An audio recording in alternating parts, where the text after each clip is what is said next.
ஓம் சாய்ராம். புத்தாண்டு இனிதே தொடங்கி இருக்கிறது. இன்று சாய்பாபாவை சாய் தர்பார் என்னும் ஆத்ம ஞானியர் மையத்தில் தரிசிக்கக்கூடிய பாக்கியம் எனக்கு கிடைத்தது. அந்த அனுபவத்தை உங்களோடு பகிர்ந்து கொள்வதில் மகிழ்ச்சி அடைகிறேன்.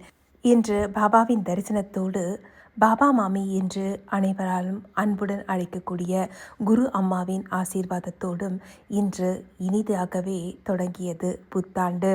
பாபா சச்சரிதத்தில் சொல்லியிருப்பார், நீங்கள் எந்த அளவுக்கு என்ன விரும்புகிறீங்களோ அந்த அளவுக்கு நான் உங்களோட இருப்பேன்னு.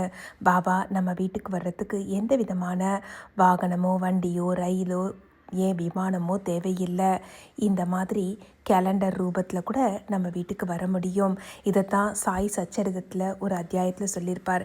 ஹேமத் பந்த் அவர்களுடைய வீட்டுக்கு சித்திர ரூபத்தில் பாபா சென்று அவருக்கு அருள் புரிவார். அந்த விதமாக இன்று புத்தாண்டு அன்னைக்கு பாபா கேலண்டர் ரூபத்தில் எங்கள் வீட்டுக்கு வந்து அற்புதத்தை நிகழ்த்தி இருக்கிறார். ஒவ்வொருவருடனும் பாபா வாழ்ந்து கொண்டிருக்கிறார்.